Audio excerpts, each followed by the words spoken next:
He was a Finnish commando. He lost his home and his family in the war. Guy that you do not want to mess with.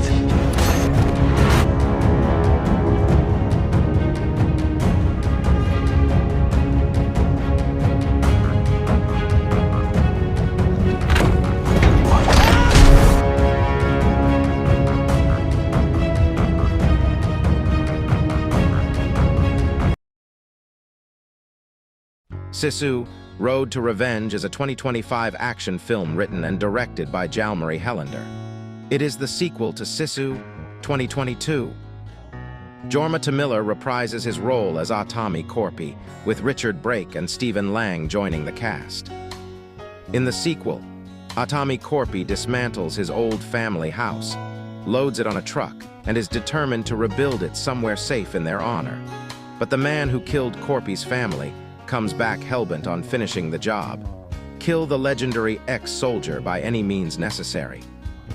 The film is produced by Petri, Jokiranta, and Mike Goodridge for Sub-Zero Film Entertainment and Good Chaos, respectively, with Eric Charles overseeing for Sony's Stage 6 Films.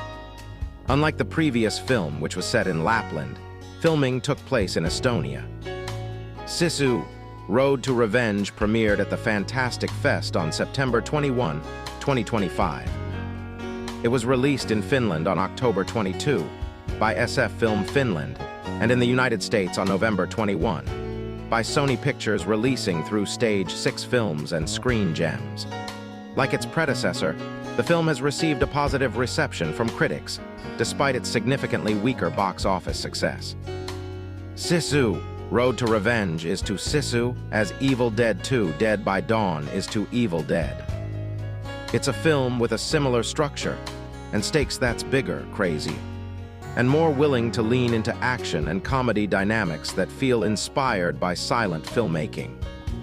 It's an absolute blast of an action movie, another showcase for Jalmari Helander's increasing skill with action choreography and inventive set pieces. Jorma Tommila returns as the franchise's silent hero, a new variation on Mad Max in this thrill ride that's also clearly inspired by George Miller's action orgies. There's a sequence early in the film under a chapter card that reads Motor Mayhem that's basically Sisu, Fury Road, and it's one of the most purely thrilling riffs on that 2015 masterpiece that hit theaters in the decade since. Road to Revenge reimagines everything that worked about Sisu, but it does what an action sequel should do and builds on it instead of just repeating the same barely controlled chaos. This movie rules. World War II has ended, and the silent warrior Aatami Korpi, Jorma Tommila, has returned to a home that no longer contains the joyful presence of his wife and child. With his bare hands, he takes the house apart, plank by plank, and piles them onto a vehicle to drive them back to a place where he can rebuild and start over. Yes, this means our hero will be maneuvering a massive vehicle filled with giant planks of wood for much of Sisu 2. Let your imagination run wild, and you still wouldn't be able to predict what happens next. Meanwhile, the legend of Sisu has grown in the region, leading a Russian general, a perfect Richard Brake, to unleash the only villain who could vanquish this hero, the Red Army officer who created him. Igor Dragunov's Stephen Lang is the man who killed Korpi's family, and he is given the assignment of hunting him down. Broken up into chapters with title cards, Sisu, Road to Revenge is basically one long chase movie as Korpi tries to get his home to somewhere safe, and Dragunov and waves of his to-be-mutilated soldiers track him down. It is an escalating assembly of set pieces, each building on the one before, and Helander uses the chapter cards to name them. For example, Motor Mayhem sends masked men on motorcycles after Korpi, each of them surely uninformed on the force of nature they're facing.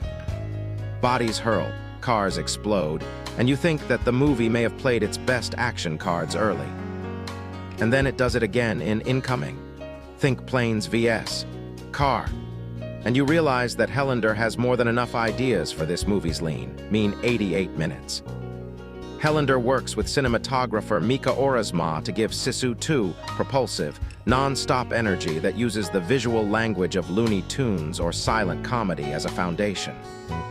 There's a bit late in the film in which Korpi has to navigate a room of sleeping soldiers that's straight out of Buster Keaton.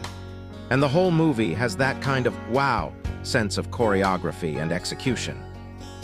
Almost every kill feels cleverly designed, evidence of Helander's commitment to his vision as more than just a cheap cash-in. The escalation of this film from foot soldiers to motorcycles to planes, trains, and tanks gives it a rising action that's unusual for a film like this, one that could have easily gotten repetitive. It's absolutely ludicrous, but Helander presents it all so confidently that we don't question the physics of it. A bit in which Korpi uses his cargo to take down a plane is physically impossible if you pause to think about it. Sisu, too, works so well because Helander never lets you pause to think about it. It also helps a great deal to drop two fantastic character actors into this universe. Break is having a blast, but it's Lang who nearly walks off with the film, particularly great in a villainous monologue scene when he reminisces almost fondly about killing our hero's child. It's a reminder of how good Lang can be with the right material, and it sets the stakes for the final showdown when anyone who's seen a movie knows that the bad guy is going to get what's coming to him.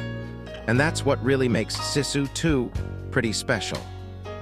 We know this hero who is basically immortal isn't going to die, and we know that Helander will save his most brutal kill for the villain.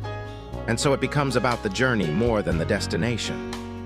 Helander understands this, knowing that his thrills come from the roadblocks on Korpi's path, instead of any twists and turns in the road.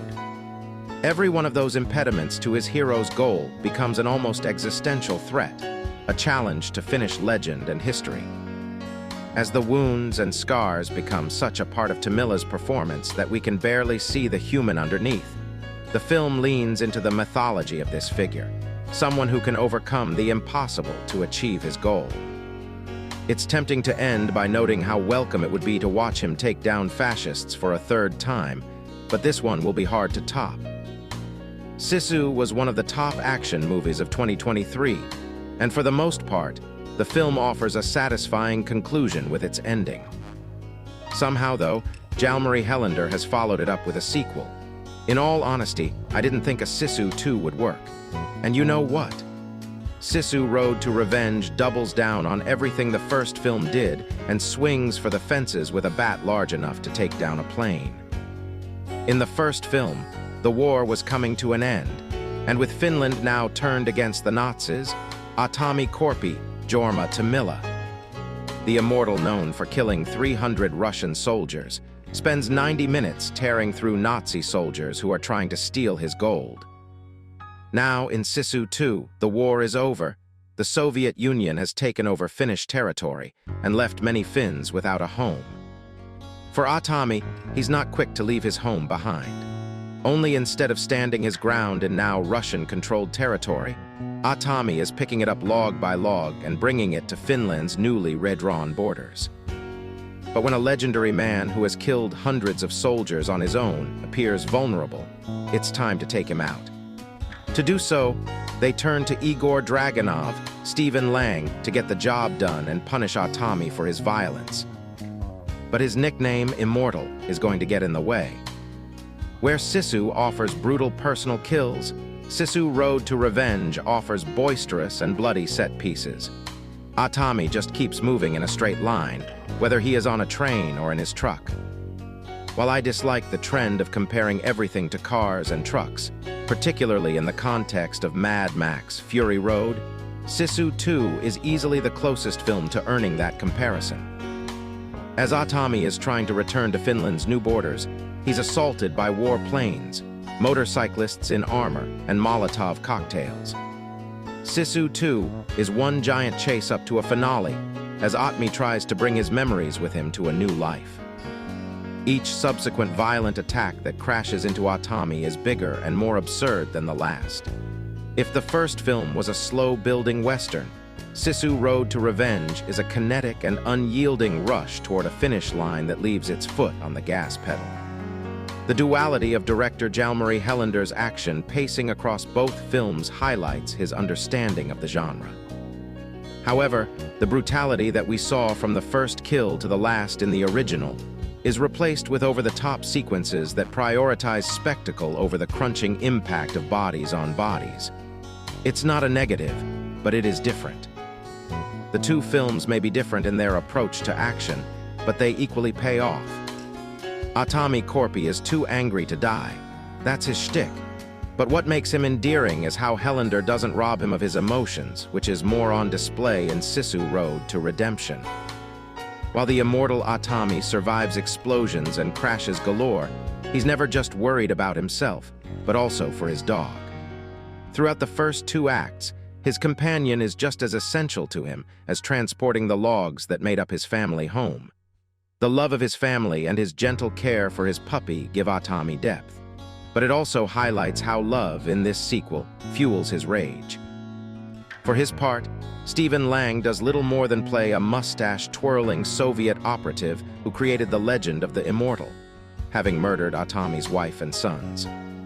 Where Aatami's pilgrimage to his old home was a highlight of his grief, once Lang's revenge comes into focus, everything becomes about revenge.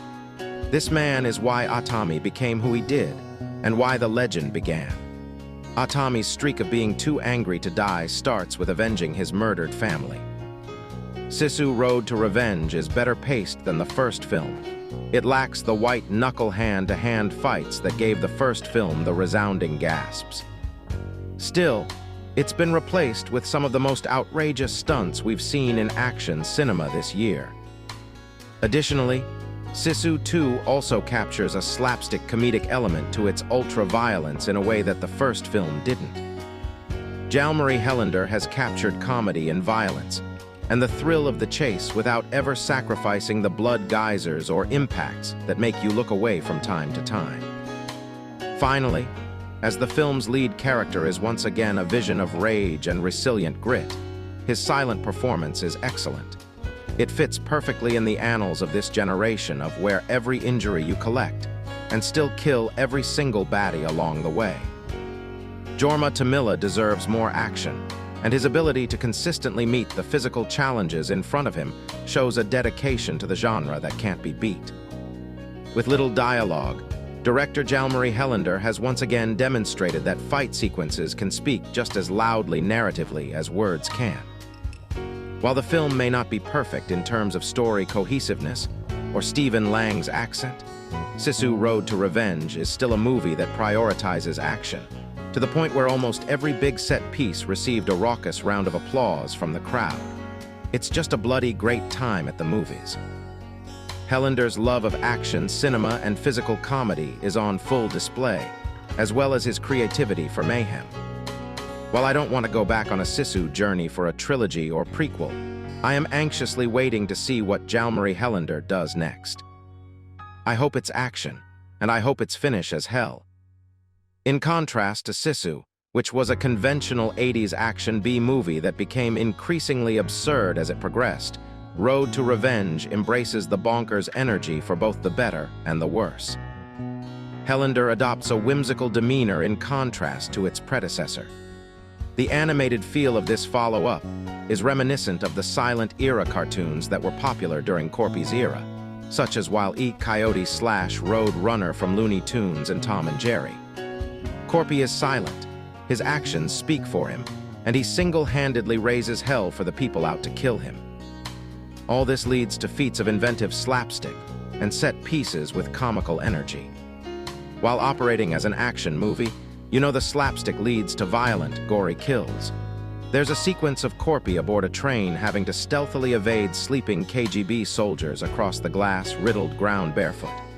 This narrative is a simplistic road trip movie in the vein of Mad Max, yet it plays like an R-rated Aardman flick.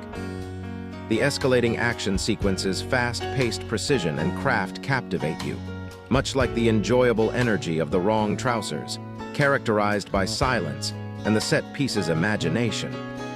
Am I calling Helander the Finnish Nick Park? Perhaps so. I mean, this is a film where Korpi uses planks as a ramp for a plane and can trip up Charlie Brown's style before crashing and using a missile as a rocket.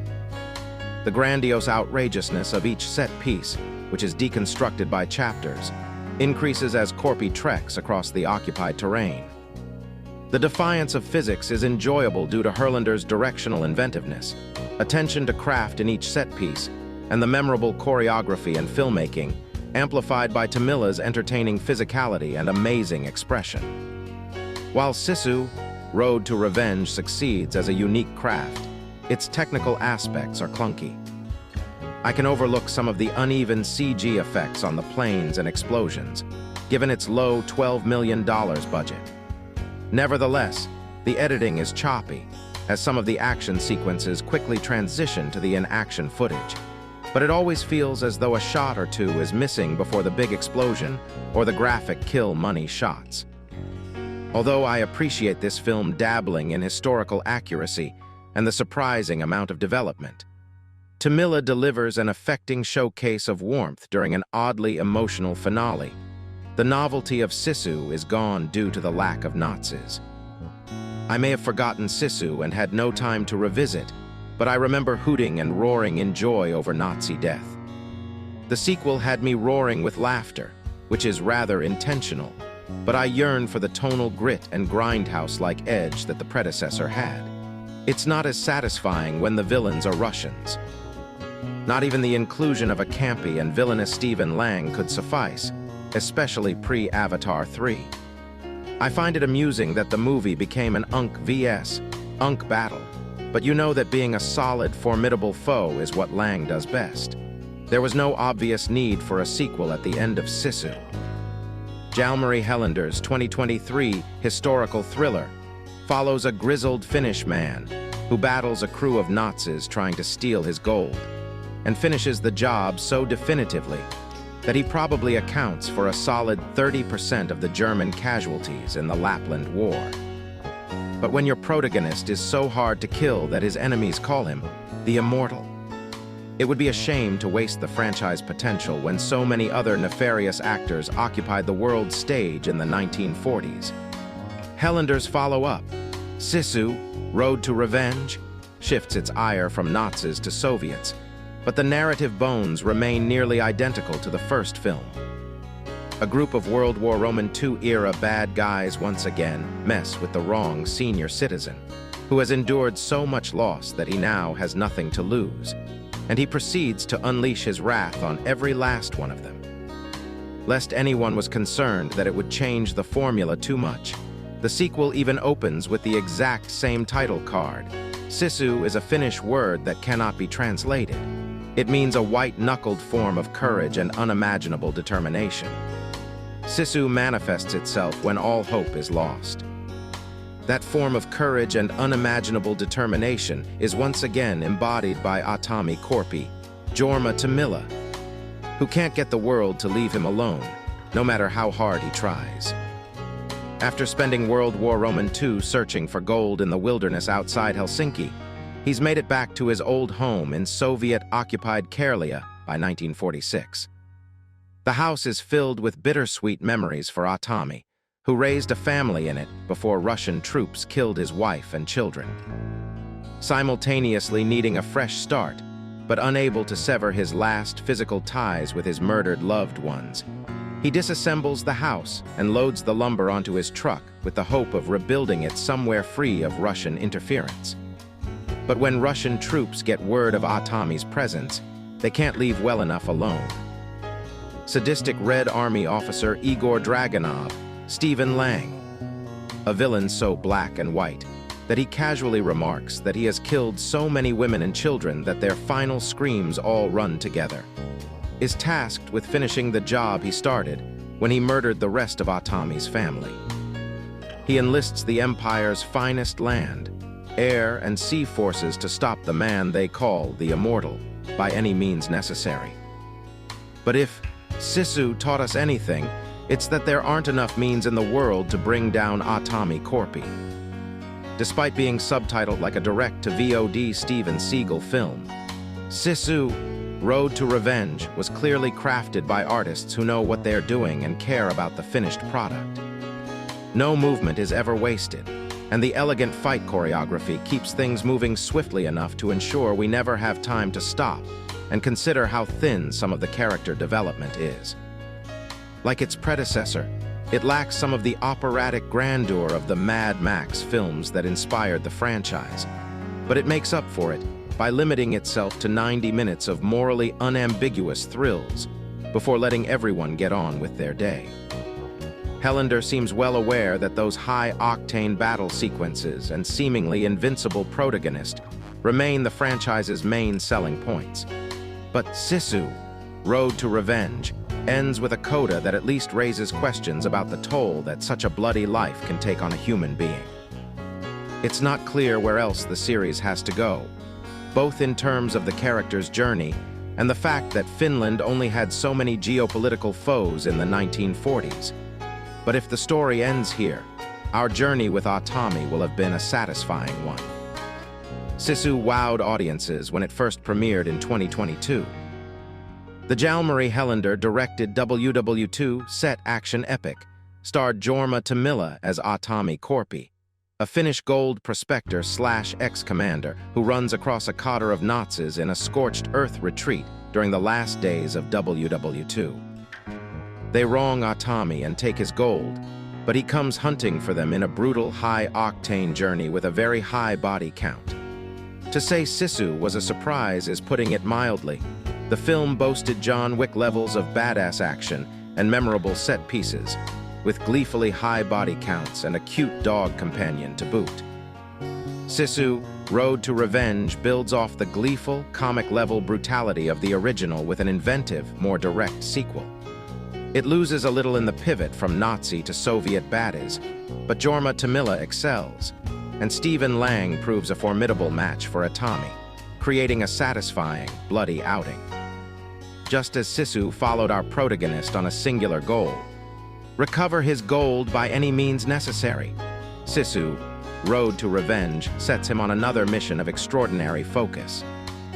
Here, Korpi heads back into Soviet territory to reclaim the remnants of his family's home, hoping to transport them back within Finnish borders.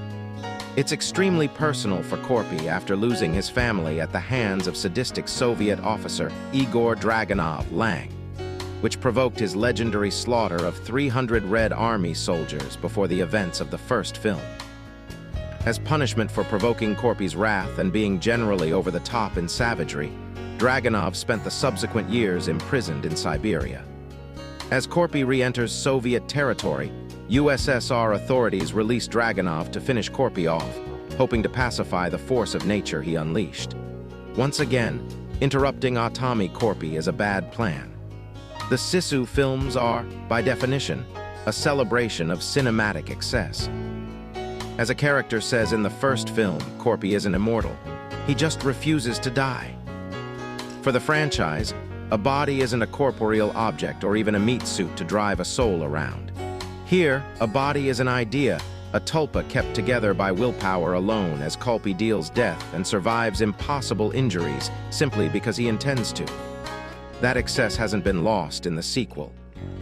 As Korpi attempts to transport his home, a slew of Soviet baddies are sent against him in increasingly deadly ways, and he finds equally improbable ways to combat them.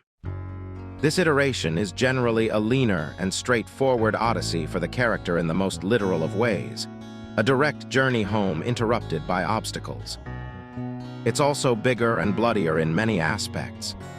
Helander clearly intended to escalate the set pieces in the sequel, and here the explosions are bigger, the damage to Korpi greater, and the villain nearly his equal. Jorma Tommila is a force of nature in Sisu, Road to Revenge, silent for the film's duration save for the sounds of his actions, usually either an explosion or the sound of a blade slicing through squishy flesh. His facial expressions and the subtleties of his bodily movements are well-used tools, building a relatable, engaging, and intimidating character with presence alone. Tommila finds his equal in gravitas in Stephen Lang, a stellar addition to this world. Lang's intimidating screen presence has proven key to the success of films like the Avatar and Don't Breathe franchises, and the Sisu sequel benefits from it. An immovable object, Lang against an unstoppable force, Tommila. He's excellent here, a mountain of sadism against Korpi's endless capacity to suffer and survive. Oddly, a similar dynamic to the one fueling Ikai the Killer. The pair create a near-perfect yin-yang of destruction for a solid follow-up to the original. Admittedly, given that one of the joys of the original was in essence watching a Terminator eviscerate his way forward through the Third Reich, the pivot to Soviet villains proves slightly less satisfying than the original, Cold War cinema history aside. It's also worth noting that the first was more surprising than this iteration, and not solely because we now know what to expect. The first took Torpy on an unpredictable journey, whereas its sequel is so committed to setting Korpi on a straight-line path that he spends the first leg of the film taking a home down a single road, the final leg moving steadily down the length of a train. For the most part, that kind of journey works to create a sense of violent inevitability, and Helander finds other ways to surprise and delight. Still, the continuous surprise of the first holds some advantages. These small issues aside, it's a worthy sequel providing a wild and memorable journey. Altogether, and gratefully, Sisu, Road to Revenge doesn't disappoint. Jorma Tommila commands the screen silently, a feat usually reserved for the greatest of the silent film era, here fueling an orgy of destruction while Stephen Lang provides a stellar antagonist. It's a structurally different riff on the original, but certainly in the same spirit, and Helander found a host of new ways to escalate the violence and spectacle while adding nice comedic notes. There's something to be missed from the first due to the predictability of his path in this iteration, but there are enough surprises and novelties, usually violent, to provoke delight and get adrenaline pumping. Like Aatami Korpi's refusal to die, Jalmari Helander refuses to water down the bloody franchise, and we all benefit. What if Sisu, but instead of brutally massacring Nazis, it's brutally massacring Red Army soldiers? That's the premise for Sisu, Road to Revenge, Jalmari Helander's follow-up to 2023 ultra-violent World War II action spectacle. As a fan of the original, I'm not sure which I enjoy more. Not a bad problem to have. Helander unleashes the man who cannot die to dole out Soviet-era justice with buckets full of bullets, doubling down on 80s genre intensity that doesn't give a hoot about anything but gunsmoke entertainment through extreme measures. Jorma Tommila stars as the now legendary Aatami Korpi, a former Finnish army commando who single-handedly defeated a gang of rogue Nazis. At this point, all he cares about is transporting the disassembled lumber from his cherished home across the Soviet Union's border. Unfortunately, the murderous bastard who killed Korpi's family, Igor Dragunov, Stephen Lang, is released from prison with one mission: to eliminate the myth that is Aatami Korpi. It's that simple. Korpi drives towards salvation with his beloved wooden planks and faithful Pooch while Dragunov sets an interception course. One man versus the might of the Soviet army. Luckily, Korpi doesn't care about the odds. Sisu, Road to Revenge, wastes no time turning into a bloody good road rager littered with corpses. There's almost no spoken dialogue, but who needs conversation when violence does all the talking? Dragunov's minions try their hardest by land and air to snuff out the determined Finnish gold prospector, but it's all so gloriously futile. Those who have seen Sisu understand that Korpi is basically invincible, driven by nothing but bravery and willpower in the face of Axis evils. Helander's almost playing by superhero rules, which fits the cartoonishly merciless tone he puts forth. It all makes sense, and it's all delivered with such powerful impact. Tommila's performance is paramount to the sequel's success, spitting nothing but grit and steel-toed perseverance. He's a resourceful assassin who can maneuver around everything from incoming fighter pilot bullet storms to motorbike grunts with iron shields protecting their domes. You'd think the gimmick might run out of steam, but Tommila's doing his best dirt covered John McClane without catchphrases. The way he channels a broken soul who merely wants to respect his deceased loved ones makes him scarier than John Wick, but also garners more empathy. As Korpi turns aggressors into mincemeat and lays waste to Soviet ranks, you can't help but cheer. Even better, Sisu, Road to Revenge indulges in extravagance. It's not just about some headshots or slit throats. Korpi is a pure-hearted boogeyman who weaponizes everything from unused missiles to the very planks of wood on his truck to avoid certain death. He collects wounds from shattered vodka bottles like badges of honor, and while his pain threshold is inhuman, ridiculousness is what keeps us so engaged. Helander's emphasis on heroism and vanquishing evil is as subtle as a shark attack, yet it's precisely what the world needs more of right now. This one's for the B-movie crowd, reworking stunts from the A Team or Fast and Furious as 1940s period hilarity.